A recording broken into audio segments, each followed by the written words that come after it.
Net. Bonjour à toutes et à tous, enfin bonjour à tous, puisque pour l'instant, nous ne sommes pas du tout paritaires.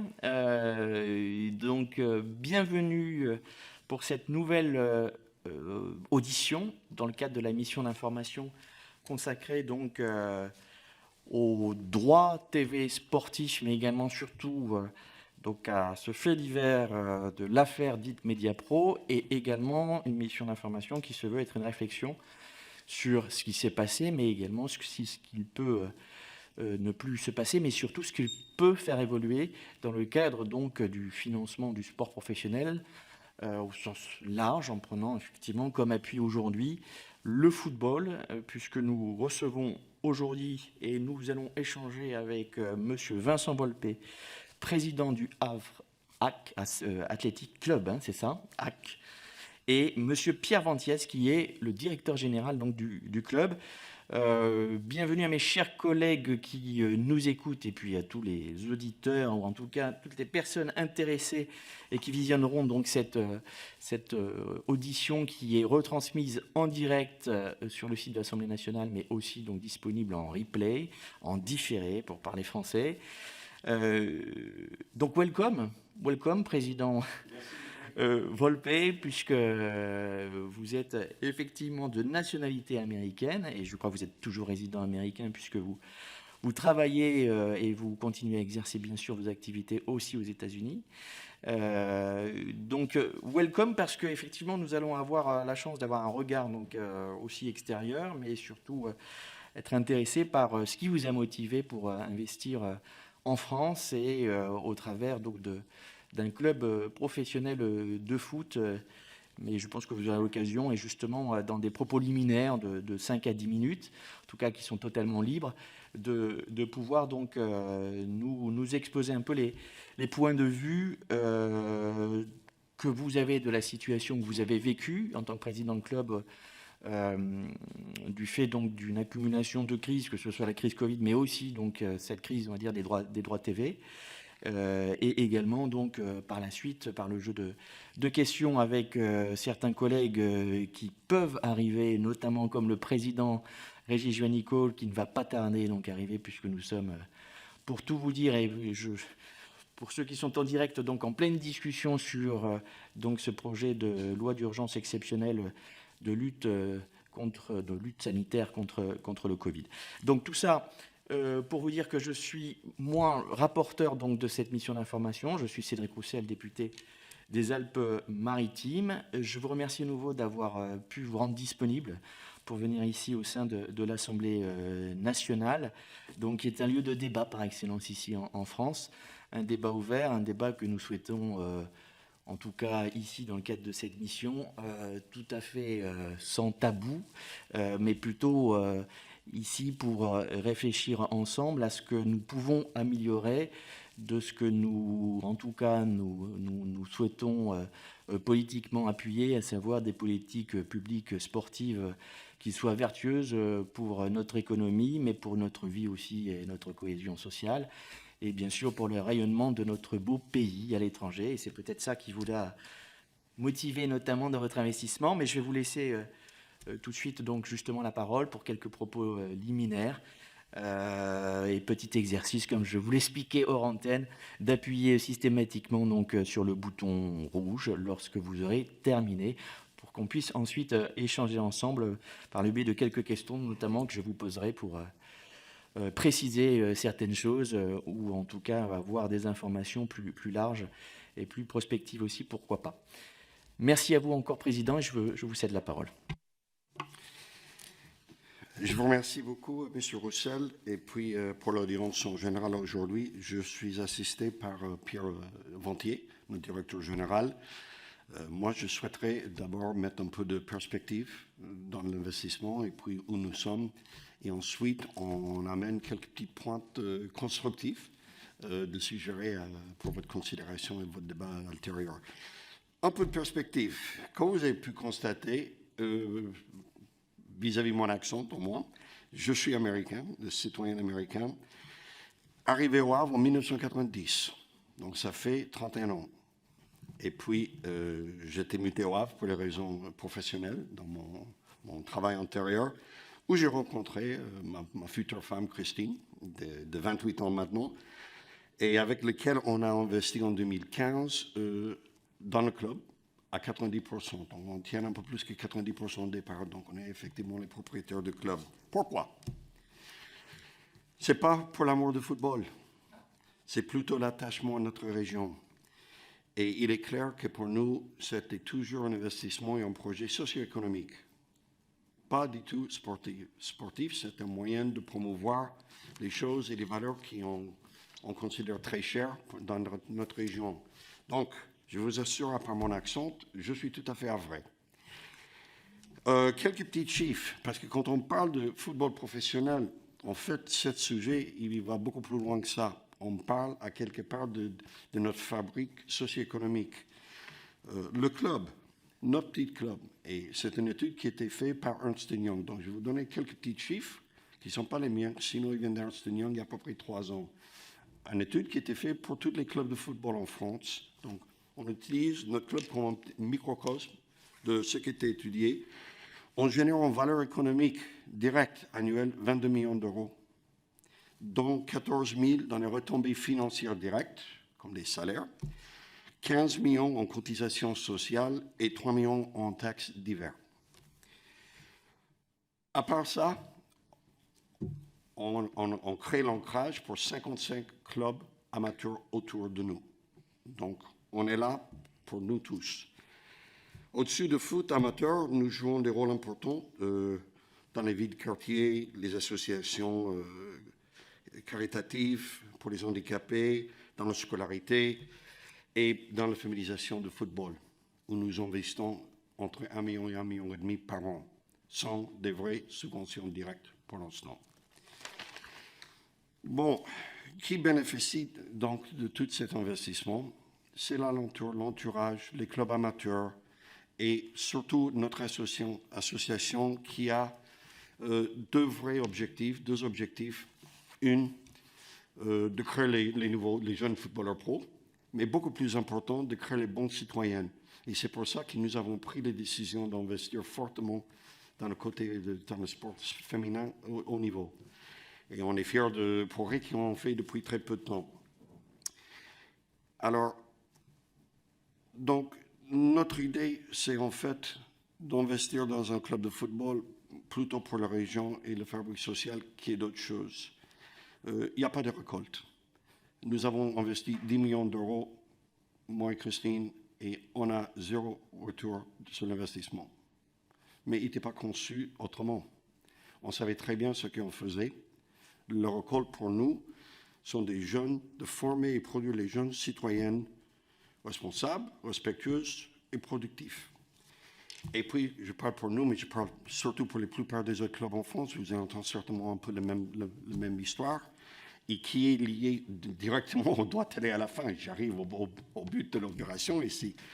C'est-à-dire que on ne sait pas, on devrait savoir que les recettes les plus importantes, hors des transferts qui sont très variables, sont des droits télé, les droits audiovisuels. Et puis, depuis l'histoire de Mediapro, on n'a pas seulement vu la gaine qui était près de disparaître, mais en fait, on a reculé à un niveau plus bas qu'avant. Et puis, je vais bien répondre en détail à toutes les questions que vous puissiez avoir au-dessus de ça. Mais l'idée pour nous, c'est qu'en fait, sans les droits télé, je fais une comparaison très simple, une analogie très simple. Les différences de droits télé entre ceux qui en attendaient et ceux qui en touchent sont à peu près 3,5 millions. Et ça sera le cas pendant les 3 ans, cette année et les 3 ans qui suivent. Le coût de notre association et le centre de formation, après subvention, c'est le même chiffre. C'est à peu près 3,5 millions par an. Qui veut dire que là, on a une solution, on vit au fil de rasoir déjà. Comme je vous ai dit, on touche aucun dividende. Donc, il n'y a pas de retour. On ne parle pas d'enrichir les clubs ou les actionnaires des clubs. On parle vraiment de la survie des clubs. Et donc, admettons qu'il y en ait juste à l'équilibre. Et puis, on perd maintenant 3,5 millions. Puis, il y a les problèmes de Covid, les transferts et tout le reste qui empirent le problème. Logiquement, j'arrête le football féminin, j'arrête le centre de formation, j'arrête l'association, je mets juste une personne qui tient la vignette. Et c'est tout. Et on témoigne la destruction de notre club au petit feu. Dans les 2-3 ans qui suivent, on va descendre et on ne va pas revenir. Donc, c'est clairement pas une solution raisonnable. Mais financièrement parlant, ça serait le réflexe principal. Et on a vu les autres clubs déjà avaler une pilule assez amère et arrêter déjà leur programme féminin. C'était la première chose qui est disparue. Parce que c'est un coût conséquent, il n'y a pas de retour. Il n'y a pas de droits télé significatifs, il n'y a pas de transferts. Donc, tout ce qu'on fait, c'est qu'on investit dans le sport féminin pour créer les bonnes citoyennes, mais on ne va pas plus loin que ça. Donc, comme je vous ai dit, moi, j'arrête là avec le précursus, et puis je passe la parole à Pierre qui a 3 sujets qui puissent être intéressants au moins de considérer et débattre. Et après, je serai à votre disposition pour quelques questions suivantes. Merci à vous. Merci, Monsieur le Président. Il y a 3 sujets sur lesquels je voulais intervenir sur la problématique des droits télé, qui est le premier dans l'ordre où il me vient à l'esprit, qui est celui de la taxe dite buffet. Dans le dispositif, sur le fond, personne, je crois, ne se pose réellement la question de la nécessité de faire vivre ensemble le sport de haut niveau, le sport professionnel et le sport amateur. Je crois que le débat n'est pas là. Simplement, aujourd'hui, on se rend compte d'une chose sur la taxe buffet, c'est qu'elle rend les clubs, le sport amateur, totalement dépendants d'éléments sur lesquels ils n'ont aucune maîtrise, puisqu'ils ne sont ni les négociateurs des droits, ni les créateurs des produits pour lesquels on vend les droits, mais leur économie quand même en dépend. Je trouve qu'il y a là une incohérence, une fragilité qui est aujourd'hui source d'inquiétude forcément pour tout le monde. Et je ne veux pas parler au nom du football amateur ou du sport amateur en général, mais le sport amateur ne peut pas ne pas s'inquiéter de la diminution du montant de la collecte de la taxe buffet. D'autant plus que la collecte de la taxe buffet, elle est très amoindrie par les différents prélèvements qu'il y a entre le montant qui est prélevé et le montant qui est au final redistribué. Je pense que le sport amateur mérite mieux et que son rôle social, son rôle de sociabilisation, sa participation à la santé publique, sa participation à l'animation des territoires, la liste est longue encore de ses qualités, et de ses apports à la société, fait qu'à mon sens, cette taxe ne peut pas être un élément majeur de financement du sport amateur, ce qui accessoirement principalement, veut dire qu'il me semble que c'est à l'État et pas au sport professionnel de soutenir le sport amateur. Le sport professionnel, en tout cas pour le football, le fait déjà à travers un certain nombre de dispositifs, de financement des clubs, de participation de la Ligue au budget de la fédération, etc. Mais je pense que le sport amateur dans sa globalité ne doit pas être dépendant des droits télé du sport professionnel, ce qui en outre donnerait une petite bouffée d'oxygène au sport professionnel qui en a bien besoin. Le deuxième point qui est important pour nous sur les droits télé, c'est, en tout cas c'est comme ça que nous on le ressent, mais je crois qu'on n'est pas les seuls, des fans de sport, mais pas que des fans de sport et de football, de tous ceux qui d'une manière générale s'intéressent un peu, ils sont tous dans l'attente d'une offre qui soit à la fois légale, évidemment, une offre de diffusion et de réception des images, qui soit légale, structurée et claire. Aujourd'hui, on se rend compte, je ne vais pas rentrer dans le détail, tout le monde le connaît, il va falloir l'année prochaine avoir beIN et Amazon pour la Ligue 1 et la Ligue 2, Free qui va diffuser les moments forts entre légers différés, et Canal+ et RMC pour suivre la Ligue des Champions. Alors, tout ça sous réserve des procédures en cours entre Canal et beIN, mais le schéma est celui-ci. Ce qui veut dire qu'il faudra payer plus ou moins 60 € et se connecter à 4 diffuseurs différents.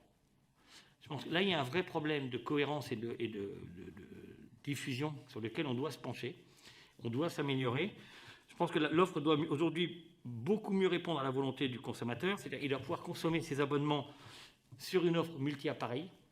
C'est-à-dire que ça doit être possible. Certains diffuseurs, je ne vais pas les citer aujourd'hui, vous permettent de regarder leur programme sur un smartphone, sur une télévision, sur un ordinateur. Aujourd'hui, on n'est pas dans la capacité à le faire. Et l'offre sans engagement, aujourd'hui, paraît incontournable si on veut que les nouveaux consommateurs ou les consommateurs sur les nouvelles modes de consommation y trouvent leur compte. L'autre point qui est évidemment extrêmement important, c'est celui donc de la légalité. On attend beaucoup, nous, de la législation qui est annoncée pour cet été sur la loi sur le piratage, je ne sais pas quel sera son nom exact, mais elle ne doit pas se cantonner au seul site de streaming illégal. Les boîtiers IPTV doivent être aussi concernés. Parce qu'aujourd'hui, combien de gens court-circuitent le schéma normal, et ne payent pas pour ce qu'ils regardent. C'est-à-dire que s'ils ne payent pas pour ce qu'ils regardent, ça veut dire que ceux qui produisent le spectacle, les clubs, les joueurs, enfin tous ceux qui sont dans l'économie, eux sont sanctionnés au bout du compte, puisqu'il n'y a pas de retombée pour le producteur et l'investisseur dans le spectacle. Et ça, c'est quelque chose sur lequel il faut, je crois, qu'on soit très vigilant. Après, il y a un point sur les droits télé, je dirais annexe aussi, qui est celui, la France a fait le choix, le football français, de diffuser tous ses matchs. Les 10 matchs de Ligue 1, les 10 matchs de Ligue 2 d'une journée sont diffusés à la télévision. C'est même le cas aujourd'hui pour le national. On sait qu'en Angleterre, par exemple, c'est absolument pas le cas. En Angleterre, vous avez une majorité des matchs qui ne sont pas diffusés. On se pose la question, je n'ai pas de réponse intelligente, on se pose la question de savoir aujourd'hui si la multiplication des diffusions ne modifie pas profondément le lien entre un club et son territoire, ses supporters. Est-ce que les supporters aujourd'hui vont toujours autant aller au match ou finalement préférer regarder une belle affiche à la télévision en concurrence d'un autre championnat, par exemple? On a le sentiment que la multiplication du nombre de matchs diffusés déséquilibre la relation, l'ancrage et le rôle fédérateur et rassembleur des clubs, qui nous paraît important. Dernier point pour ce qui me concerne, aujourd'hui les clubs de sport professionnels, notamment dans le football, s'appuient sur des associations qui sont clairement sous perfusion économique. Dans une certaine logique, ça peut s'entendre, mais seulement dans une certaine logique et à la marge. Aujourd'hui, il devient de plus en plus compliqué pour des clubs professionnels, a fortiori dans le contexte économique très dégradé qu'on connaît aujourd'hui, d'avoir à supporter, le président l'a dit, aujourd'hui les droits télé couvrent à peine le fonctionnement de l'association. À peine. Donc, ça veut dire que si on prend un exemple comme celui du Havre, les droits télé ne suffisent pas à couvrir la formation, la section féminine et le loyer du stade. On ne discute pas du bien fondé du loyer du stade, ce n'est pas le sujet. Mais ça veut dire qu'aujourd'hui, l'équipe professionnelle, la vitrine et celle qui est génératrice économiquement, ne fonctionne pas à l'équilibre, elle fonctionne de manière déficitaire, c'est-à-dire qu'elle doit générer suffisamment de recettes pour non seulement subvenir à ses besoins, mais également combler les besoins de l'association. Et je pense que la réglementation qui existe sur les financements et les charges qui pèsent sur les associations est à revoir.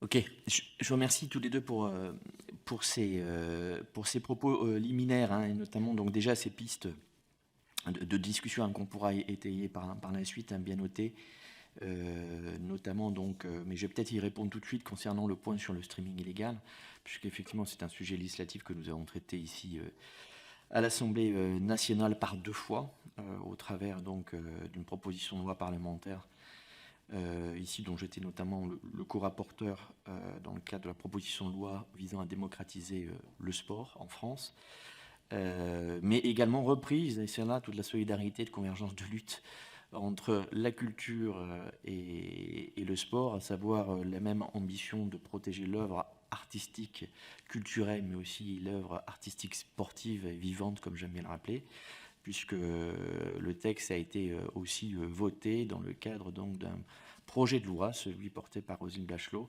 projet de loi donc protection des œuvres au sens large. Donc il est bien acté et validé, c'est bien une volonté commune et de l'Assemblée nationale et du gouvernement. Et il répond bien techniquement aussi aux défis, aux fléaux que représente l'IPTV, puisqu'on parle également de flux streaming, mais je dirais présenté et facilité et beaucoup plus convivial au travers de boîtiers IPTV.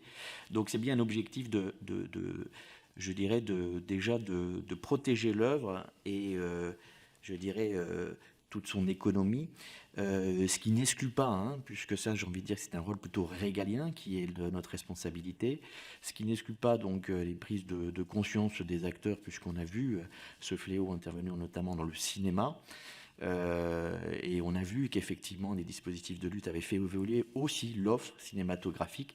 Je pense bien sûr à l'analogie qu'on pourrait faire avec Netflix, notamment donc dans le cinéma, d'où peut-être une question concernant donc les usages et les modes.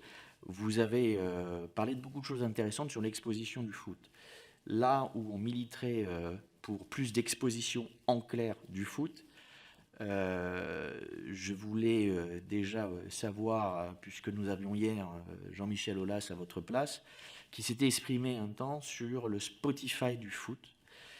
Donc avoir votre avis, messieurs, sur cette proposition-là.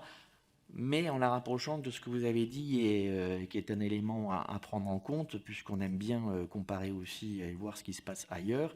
Et vous parliez du championnat anglais Premier League, avec ce blackout effectivement qui existe sur certains matchs, qui a pour objectif, je le comprends comme ça, de citer davantage donc, de supporters à se rendre physiquement dans les stades.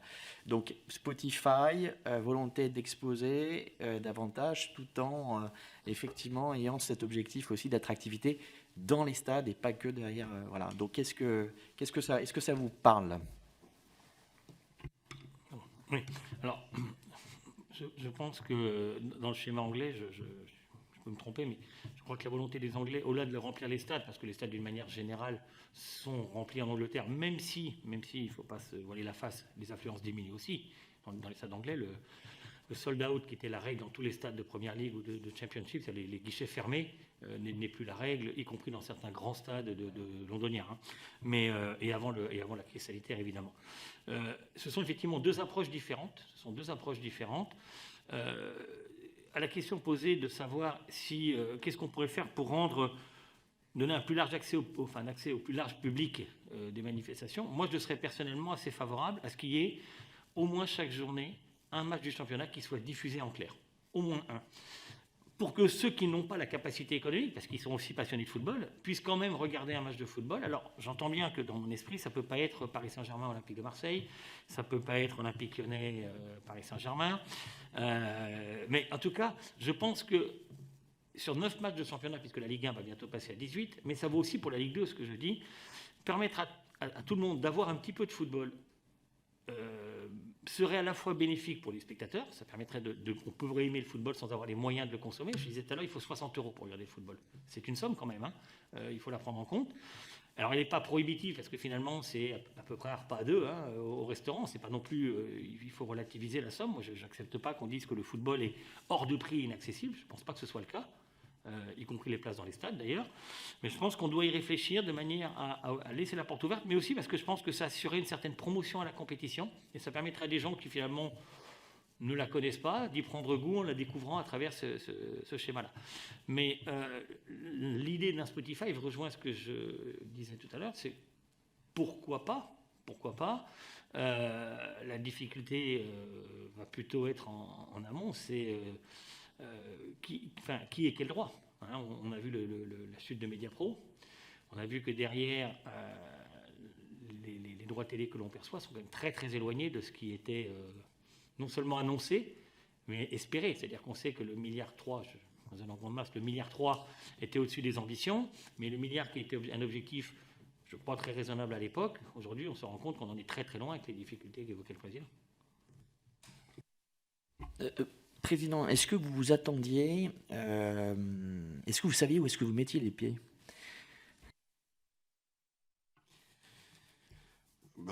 La réponse est toujours non dans la vie. Donc c'est presque une question piège. Mais spécifiquement, on avait étudié j'ai utilisé un expert comptable, Ernst & Young, d'étudier l'économie du football d'A à Z avant que j'investisse. Et on ne peut pas dire que je suis rentré les yeux fermés.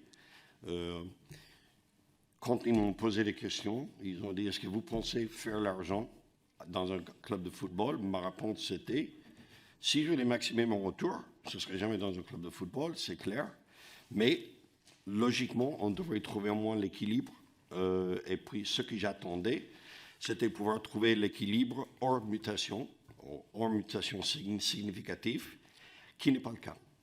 Donc, les transferts. Et qui n'est pas le cas.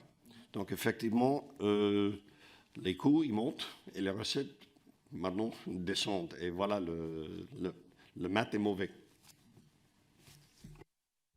Alors, votre profil est intéressant, j'ai dit en début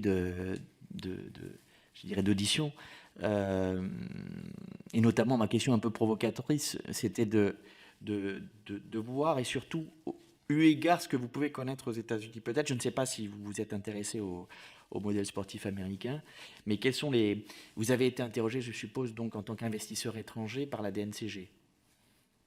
Donc, peut-être nous expliquer le parcours que vous avez, parce que c'est toujours éclairant, qui a été le vôtre, l'audition dont vous parliez, pour qu'on comprenne donc les les questions et que vous avez été suffisamment informé, d'après vous d'ailleurs, eu égard les premières auditions que vous avez vues, est-ce que vous avez découvert?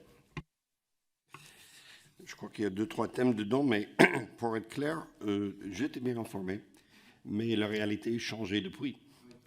Et puis, oui, j'étais reçu par le DNCG, le club, on sait très bien, c'est dans le domaine public, avait des difficultés financières à l'époque. Il y avait un repreneur qui n'a pas réussi de prendre, en fait.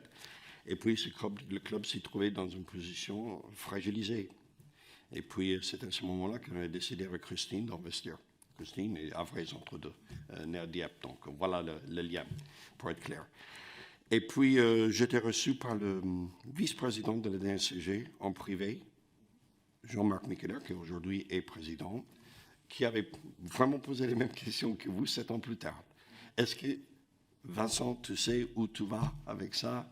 L'argent, il vient d'où? Il pose des questions qu'il faut poser comme un bon expert comptable. Il vient d'où? Il vient des États-Unis, etc., etc. Donc, moi, je dirais que j'étais assez bien informé, mais on ne peut pas prévenir ce qui va passer après, quoi. Et puis, juste pour reprendre la troisième partie, là, l'aspect, le fait d'être américaine, ça n'a pas trop joué parce que j'étais muté au Havre en 90. Et donc, bon, ma femme, ma famille, ma fille aînée, les petits-enfants sont au Havre, ma deuxième fille, elle habite à Paris. Donc, je crois que j'étais déjà assez inculqué avec la culture française. Et puis, sportivement parlant, ben, on sait très bien que c'est un des meilleurs championnats du monde en France, c'était au Mans à l'époque. Et puis que c'est le sport le plus populaire, et c'est le plus beau des sports. Mais ce n'était pas la raison pour laquelle on a investi. C'est parce que le club avait besoin de nous, et la région aussi, on a répondu présent. Avant de passer la parole au président Régis Génicaud, je voudrais juste, et puis comme ça on va alimenter les questions, mais on parlait de l'exposition en clair. Bon, là, bonne nouvelle, j'ai envie de dire, pour la Ligue 2 avec, je dirais, cette nouvelle appel d'offres qui vient d'être négocié et cet accord qui a été trouvé entre Amazon et l'équipe, puisque je crois que les 10 premières journées vont être... disons, diffusées en clair sur l'équipe, donc gratuitement et en clair. Donc ça peut être effectivement une expérimentation intéressante, mais qui amène une autre question. C'est vrai que l'attractivité, on a beaucoup parlé pendant cette période de crise de droits TV, et je trouve peut-être un peu la valeur Ligue 2 a été souvent critiquée, voire dénigrée, la valeur, je vais dire, des droits audiovisuels, hein, de l'exploitation, et qui était plutôt plus un caillou dans la chaussure que, je dirais, une véritable valeur marchande supplémentaire. Donc déjà comment vous avez perçu ça, ce temps-là, puisque cette période-là, et qu'est-ce que vous pensez qu'il puisse y avoir comme réponse et solution pour augmenter l'attractivité du sport professionnel Ligue 1, mais aussi plus particulièrement Ligue 2 auprès des diffuseurs? Alors, la première question sur le fait d'être diffusé en clair, je pense que c'est une opportunité effectivement pour la Ligue 2 de montrer qu'elle est mieux que ce qu'il en est dit. Après, je crois qu'il faut être lucide, on fait un sport. Donc dès qu'on dit qu'on fait un sport, c'est-à-dire qu'on pratique une compétition et que forcément c'est le plus haut niveau qui intéresse. On préfère voir la finale du 100 mètres des Jeux Olympiques que celle d'un meeting. Voilà, c'est ainsi. Donc on préfère voir la Ligue 1 que la Ligue 2, on préfère voir la Ligue des Champions que la Ligue 1. Il n'y a rien de très surprenant. Je pense que la diffusion sur l'équipe télé, c'est une bonne réponse, même si elle ne peut être que provisoire et temporaire, parce que on ne peut pas imaginer qu'un diffuseur puisse gratuitement profiter d'un produit sans que ça ait des conséquences économiques pour les clubs. Donc, mais je trouve une très bonne sortie de crise. Et là, une bonne occasion de redémarrer la saison, parce que finalement, on a un mini-cycle de 3 ans maintenant avec Free, Amazon et Canal ou Bein. Je ne sais pas qui sera à l'arrivée exactement, mais ça va nous permettre de redémarrer avec une note positive de diffusion facile. Mais puisqu'on parle de ça, un point qui est important, l'équipe va diffuser le multiplex, donc des 9 matchs qui auront lieu le samedi soir. Il va rester la question de la façon dont ils vont être diffusés. C'est pas l'équipe que je le dis, parce que je le disais aussi l'année dernière sur Bein. Les matchs qui sont diffusés le sont parfois uniquement par Internet et pas par un canal télévision. Et donc sur Internet, ils sont quasiment invisibles. D'abord parce que les liens sont difficiles à trouver et que le football, c'est aussi du partage, le sport, c'est du rassemblement, et que c'est compliqué de se mettre à 4 autour d'un écran d'ordinateur pour partager un match, surtout si on voudrait respecter quelques distances et précautions sanitaires. Donc, en fait, dans la réalité, c'est important quand même de ce que les matchs soient visibles, et bien visibles, dans de bonnes conditions, voilà, sur la télé. Sur le produit Ligue 2, très clairement, et la Ligue 2, il travaille beaucoup, hein, on avait hier une réunion entre tous les clubs de Ligue 2, on est bien conscient que la Ligue 2 doit aussi évoluer. Le football français, je pense, dans sa globalité, le produit football français doit évoluer dans sa globalité. Voilà. Donc, on en a conscience. Je pense que le procès qui est fait à la Ligue 2 est un procès excessif par certains. La Ligue 2 n'a pas l'attractivité de la Ligue 1, il n'y a pas de débat. D'ailleurs, la preuve, c'est que tous les clubs de Ligue 2 rêvent d'être en Ligue 1. Donc, c'est que ça doit être mieux au-dessus. La vraie question, c'est est-ce que la Ligue 2 est véritablement inutile? Évidemment que non. D'abord parce qu'on sait que certains joueurs qui sont en Ligue 2 aujourd'hui finiront un jour en équipe de France, en passant peut-être par la Ligue 1. Donc ça veut dire qu'elle a un rôle et qu'elle répond aussi, et c'est important, à un maillage territorial. Après, on peut avoir une autre vision du sport, mais en tout cas la vision européenne du sport, c'est important, qu'il y ait un maillage territorial. Et si on s'en tenait à 18 clubs de Ligue 1, on pourrait imaginer que très très vite, des parties entières du territoire ne voient plus en tout cas de football de haut niveau. Et je trouverais ça dommage à l'échelle du pays. Justement, ça va faire une bonne transition. Vous évoquiez le maillage territorial dans le football professionnel français.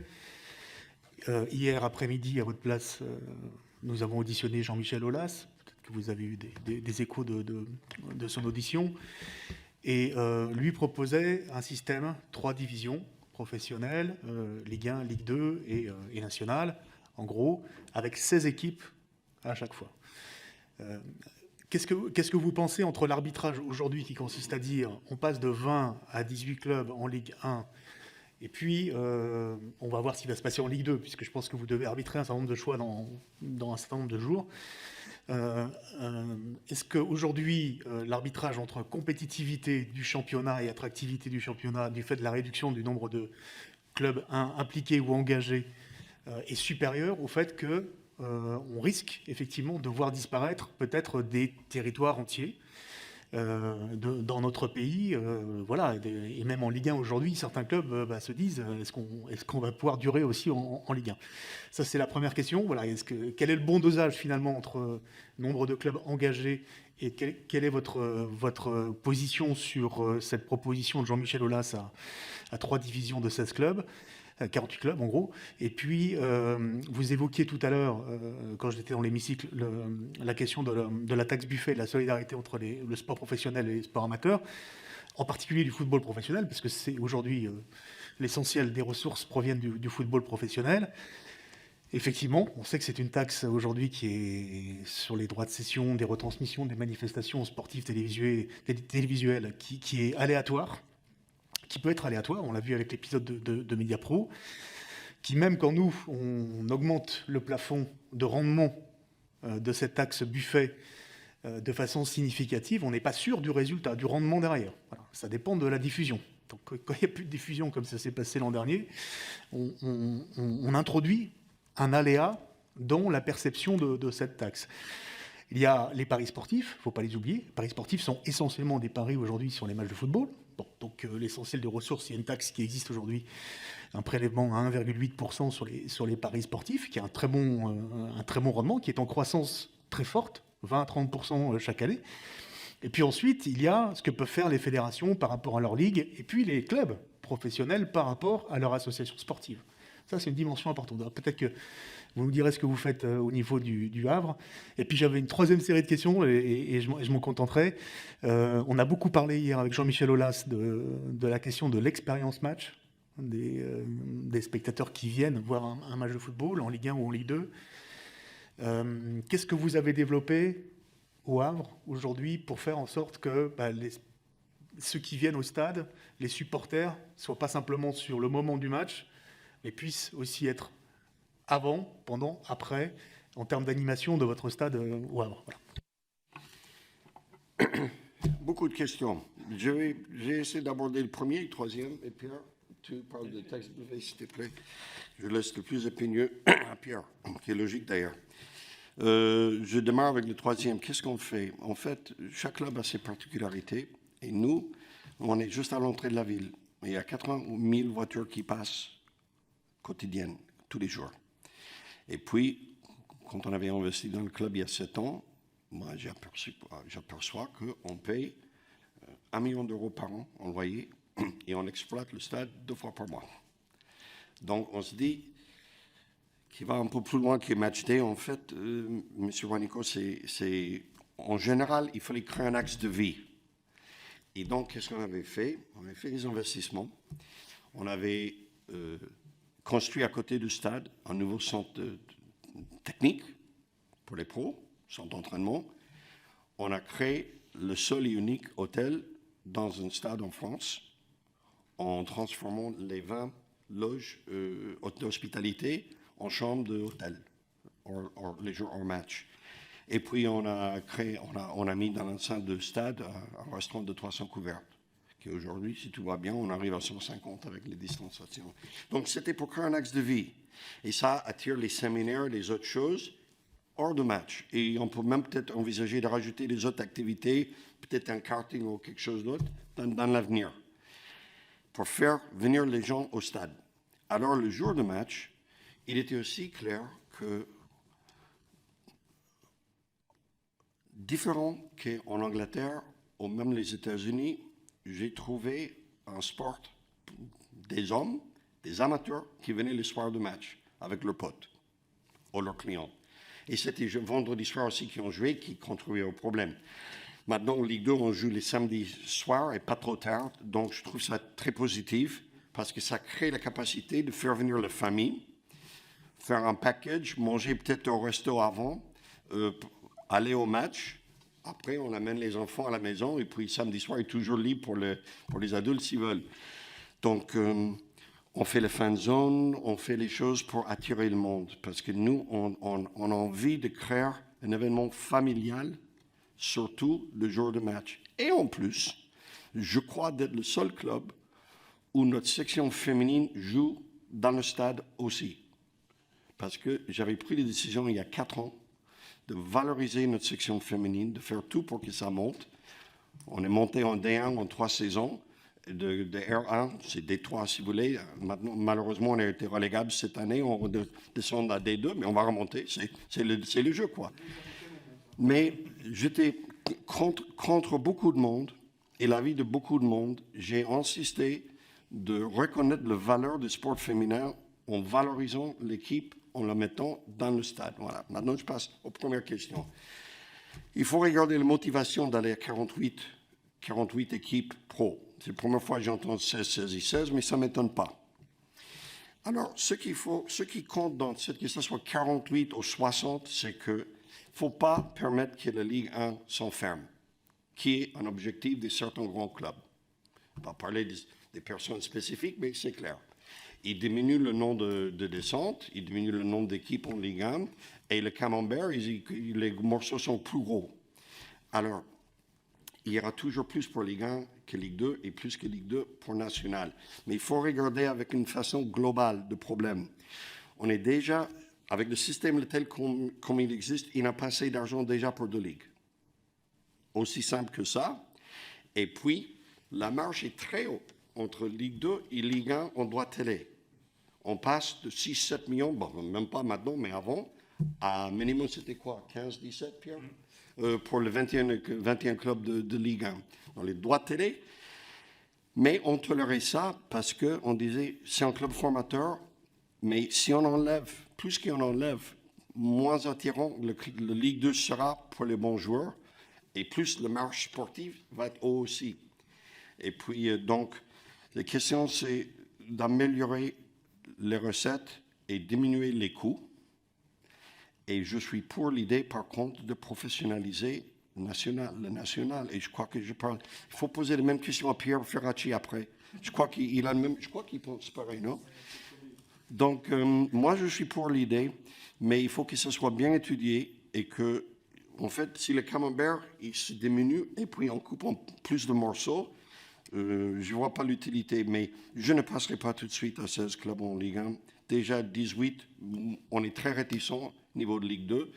Et puis maintenant, ça nous force plus ou moins peut-être de suivre le même chemin. Ce n'est pas encore voté, mais on a lancé le vrai débat hier. Et puis, il y a beaucoup qui sont pour l'idée, pour diminuer les coûts. C'est aussi simple que ça. On joue moins de matchs, on a moins de clubs, on a moins de joueurs et on a moins de frais.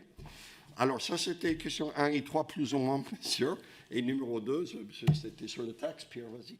Simplement, j'avais juste une petite question complémentaire, Monsieur le Président. Votre stade Océane, stade récent, que vous avez construit récemment. Aujourd'hui, vous en êtes locataire. C'est une convention avec le métropole. Vous en êtes satisfait des termes de la convention? Elle vous permet d'exploiter? Oui, le prix est trop élevé. Mais c'était un calcul qui était décidé bien avant que je vienne. Je comprends bien la base de calcul parce que il y avait plusieurs questions économiques dedans. Mais les relations sont plutôt bonnes, vers très bonnes. Et on apprécie beaucoup le soutien. On a toujours nos petits sujets à traiter, mais dans les grandes lignes, on travaille très, très bien ensemble. Et je suis fier de ça. Et la collectivité havraise vous laisse quand même de la latitude pour exploiter l'infrastructure pour oui, sportif. j'ai l'exploitation. Nous avons l'exploitation à 100%. Est-ce que vous êtes prêt à faire une proposition à Édouard Philippe pour acheter le stade ou pas? Ça vous intéresserait? Oui, dans les alentours d'un euro, oui, mais en fait, la vraie question, c'est que le coût d'entretien, il paye une partie de l'entretien de structure. C'est assez lourd, quoi. Donc, le loyer est élevé, mais eux, ils ont les frais aussi. Mais oui, je serais preneur si c'était vraiment quelque chose à débattre. Au contraire, au contraire. Oui, juste un petit mot en complément à ce que disait Vincent Volpe sur le format des compétitions. Moi, je pense qu'il faut être vigilant sur quelque chose. Moi, je ressens personnellement une tentation forte de se dire que moins on sera dans une division, plus la part du gâteau sera importante pour chacun. Ça paraît assez logique à courte vue. Je pense qu'on ne pourra pas réduire indéfiniment le championnat sans qu'il finisse par désintéresser les gens parce qu'ils ne concerneraient plus que finalement une élite établie. Alors une élite sportive, elle n'est pas contestable, hein. Personne ne remet en question que les locomotives du football français sont Paris, Lyon, Marseille, Monaco, Saint-Etienne, enfin des marques du football français. Il n'y a pas de débat sur ce sujet-là. Mais si demain c'est pour arriver à un championnat à 16 en Ligue 1 avec une montée, une descente automatique et éventuellement un barrage quand on sait les difficultés qu'il y a aujourd'hui, le sport reste une compétition. Si on veut l'enfermer et se rapprocher des ligues fermées, je pense que le retour de bâton sera violent, en tout cas dans le schéma européen, et que les gens ne sont pas prêts, les supporters, les gens qui aiment le sport, ne sont pas prêts à voir l'aléa sportif disparaître. Tous les ans, il y a des gros clubs qui sont en danger, en Ligue 1, en Ligue 2, et c'est aussi pour ça que les gens aiment ce championnat. Si demain, on veut quasi éliminer ce risque, je pense que le retour de bâton sera violent. Économiquement, enfin, dans l'attraction des populations autour du football, et donc, par voie de conséquence, économiquement. Oui, je reviens sur la taxe Buffet. Je ne sais pas ce qui serait le meilleur système. Moi, je pense, je l'ai dit, je vais le redire, je pense que le sport est quelque chose de trop important, le sport amateur, là, je parle, de trop important pour que ça soit dépendant d'aléas économiques qui répondent à d'autres motifs que la société, au sens noble du mot, c'est-à-dire le plaisir que les gens... moi, je suis dirigeant d'un petit club amateur à l'autre bout de la France dont je suis originaire. Ce qui s'y passe me passionne. Je trouve ça... Pardon ? Dans le Haut-Doubs, enfin sur le plateau, je suis originaire du Doubs. Voilà, et tous les ans, je verse une obole, je donne un petit coup de main quand je peux, mais enfin, ça, c'est mon histoire. Moi, j'ai du foot amateur au départ, donc j'ai une grande tendresse pour le foot amateur. Mais je veux dire, on peut pas considérer que si demain, les droits de diffusion du Tour de France, Roland-Garros et du football, puisqu'en gros, c'est de ça dont on parle comme contributeur majeur, si demain ces droits diminuent, le sport amateur serait à l'agonie. Et on peut pas l'imaginer. C'est trop important en termes de santé publique, c'est trop important en termes de sociabilisation. Allons autour d'un stade le samedi, on y voit, là, il n'y a pas de distinction de classe sociale. Alors même si on sait qu'effectivement, c'est un peu moins vrai qu'à une époque, c'est une réalité. Moi, j'avais milité il y a 30 ans pour la disparition des clubs communautaires. Il faut savoir qu'il y a 30 ans, il y avait beaucoup de clubs communautaires et c'était à l'époque préconisé comme étant un facteur d'intégration. Pour moi, c'était exactement le contraire. Mais vous aviez des clubs, vous aviez les Maccabi Paris, vous aviez les Algériens de Montbéliard, vous aviez le Benfica HR, le Benfica Monceau en région parisienne, enfin, etc., qui étaient en fait des clubs à connotation identitaire et qui permettait aux gens de se retrouver entre eux. Ça avait une forme de logique et ça répondait à quelque chose. Aujourd'hui, le sport, il doit servir à l'exact contraire, c'est à ce que les gens se rencontrent. Et si on attend que ce soit des droits télé du monde professionnel qui permettent de maintenir ça, j'ai peur qu'on aille de déception en déception. Est-ce que vous avez signé une convention? Est-ce que vous avez une convention financière, d'entraide financière, de solidarité financière avec le monde amateur qui rayonne autour du HAC? Non, mais je veux dire le montant. Le montant, très honnêtement, je ne l'ai pas en tête, je ne vais pas vous dire de bêtises, on peut le donner, mais oui, on a un partenariat avec 55 clubs du territoire, et ces 55 clubs, il y a alors à la fois des coups de pouce financiers, plutôt que de parler d'aide, je tentais de dire, dans un moment où on souffre beaucoup économiquement, on est vigilant aussi sur ce qu'on peut faire, hein, on réduit, mais l'idée, elle est de rayonner au sens positif du terme, c'est-à-dire d'apporter et d'avoir des relations d'échange, et nous, on leur fait profiter de ce que l'on peut leur donner, y compris d'ailleurs, des fois c'est très simple, mais inviter des jeunes à un match de foot dans de bonnes conditions, c'est très sympa pour les gamins. Et pour les gamins, ce n'est pas forcément quelque chose qui se paierait spontanément, c'est quelque chose qui les fait sortir, qui leur permet de toucher à autre chose. L'équipe féminine, quand elle permet à des jeunes des quartiers sensibles de mettre un short et de jouer comme les garçons en short sans pression, je trouve que c'est un bel élément social. Ça ne nous rapporte rien. Le foot féminin, clairement, économiquement, ne rapporte rien. Mais dans l'image du club et sociétalement, il est central. Et aujourd'hui, le montant des aides, on pourra vous le faire passer, il n'est pas énorme en montant, je trouve, mais il est réel en termes d'apport et d'échange et surtout de capacité qu'on a à vivre entre les deux mondes. Quand je creusais votre réflexion, c'est 5% hein, le montant de taxation de la taxe Buffet sur le montant des droits audiovisuels. Est-ce que c'est de la proportion dans laquelle vous aidez par rapport aux droits audiovisuels que vous percevez, les redevances? Est-ce qu'on est dans ces proportions-là naturellement, j'ai envie de dire, votre soutien financier? Et est-ce que ça pourrait être substitué justement, je dirais, cette solidarité que vous trouvez un peu peut-être dans l'esprit, pas dans ce qui devrait être, mais voilà. Est-ce que s'il n'y avait plus la taxe Buffet, il y aurait une solidarité naturelle et qui pourrait s'évaluer dans les mêmes montants? Déjà, ce qu'on donne à notre section amateur est très supérieur à 5%, puisque ça représente 100% de la taxe Buffet. De la taxe Buffet, pardon, des droits télé. 100% de nos droits télé vont à l'association. Donc, difficile de faire beaucoup plus. Après, ça créerait quelque chose de dangereux. C'est que, suivant que vous ayez à proximité de votre territoire ou sur votre territoire un club de sport professionnel qui pourrait irriguer, vous auriez du sport amateur. Et si vous n'en avez pas du tout, et on sait qu'il y a des régions de France, des parties entières du territoire où il n'y en a pas, ça voudrait dire que là, il n'y aurait absolument plus rien. Je trouverais ça dangereux. Je juste rajoute, si je peux vite fait, parce que je crois qu'on est au bout là. Nous, on fait déjà, avec les 55 clubs dans l'ancrage et puis tout ce qu'on fait dans l'alentour, on remplit déjà la mission de taxe Buffet, à mon avis. Et puis, on a plusieurs salariés à l'association. Donc, la deuxième chose qu'on avait suggéré avant que vous veniez, monsieur, c'était de regarder les charges sur les salariés de l'association. Parce que c'est vrai que c'est un not-for-profit, mais le perte, c'est énorme. Comme Pierre l'a dit, hors subvention, on dépense à peu près 3,5 millions. Après avoir déduit les subventions qui égalent plus ou moins ce qu'on a touché cette année en droit télé. Donc, quoi que ce soit possible, sans complètement modifier les lois. Je ne parle pas de l'SASP, je ne parle pas de Club Pro, je parle spécifiquement d'une exonération des charges des salariés de l'association, comme suggestion, parce qu'il faut qu'on travaille les deux côtés. Il n'y a pas que les recettes qui vont augmenter, pas d'une façon significative, il faut quand même travailler sur les coûts, c'est clair. Votre partenariat avec les clubs amateurs, les 55, c'est très régional, c'est-à-dire c'est la Seine-Maritime, c'est la Normandie. Le rayonnement va jusqu'à à peu près combien de kilomètres? Ah ben une bonne centaine, quoi. C'est Normandie. Typologie des partenaires, des TPE, des entreprises du CAC 40, des hospitalités, c'est quelle taille d'entreprise et quel secteur? On a tout, puisqu'on a un mastodonte comme Siemens, qui est notre partenaire principal. Hein. À l'échelle mondiale, on peut considérer que c'est quand même une grosse entreprise. On a d'ailleurs passé avec eux, on ne va pas se priver du plaisir de le dire, on a passé un accord avec eux. On a réorienté toute la communication et toute l'action sur les énergies renouvelables. D'ailleurs, on n'a plus Siemens sur le maillot, mais Vent d'énergie, Vent plus loin d'énergie.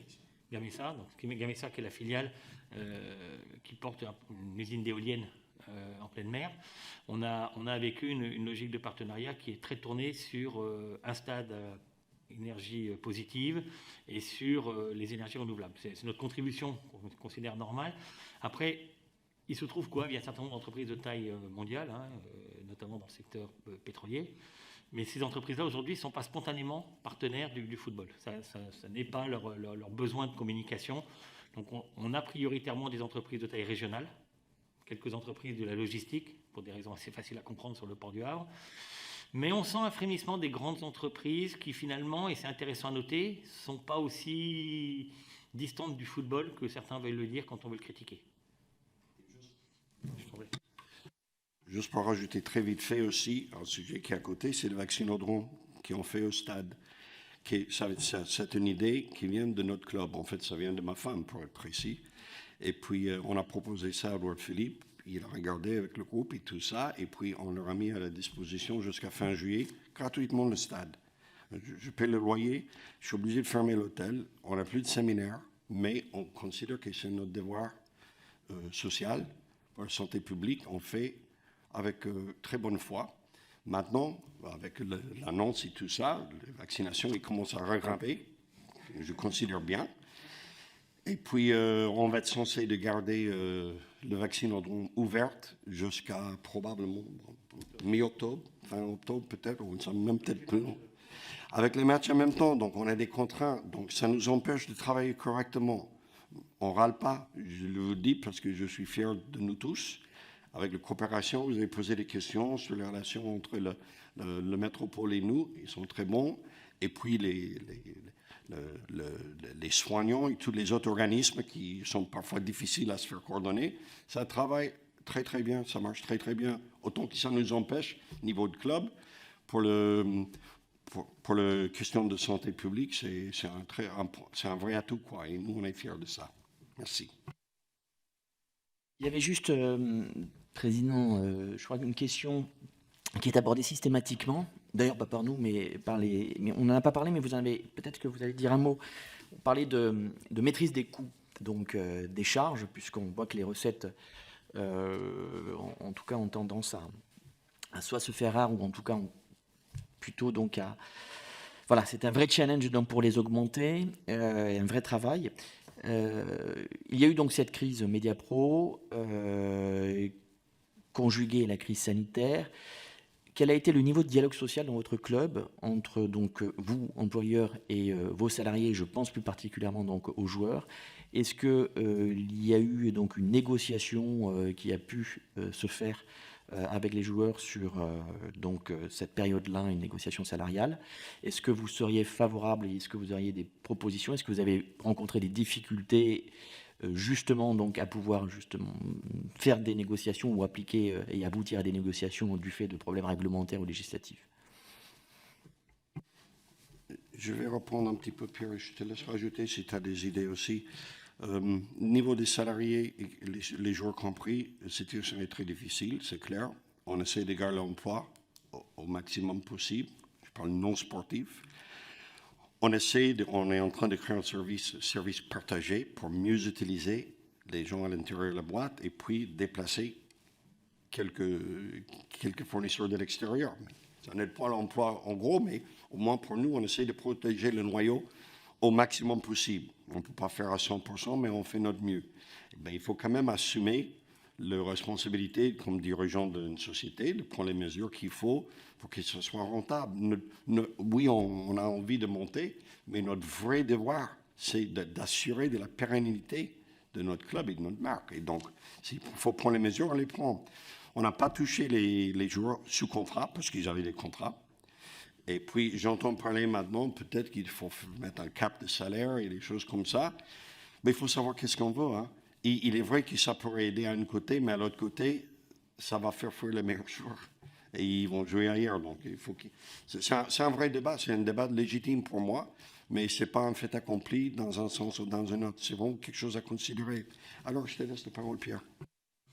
Oui, mais sur le point notamment des joueurs, enfin, des sportifs en général, le choix qui a été fait, c'est de ne pas même évoquer de baisse de salaire avec les joueurs. D'abord, les salaires de Ligue 2 sont beaucoup plus faibles que les salaires de Ligue 1, et qu'on considérait que les contrats signés devaient se respecter, même si c'était compliqué.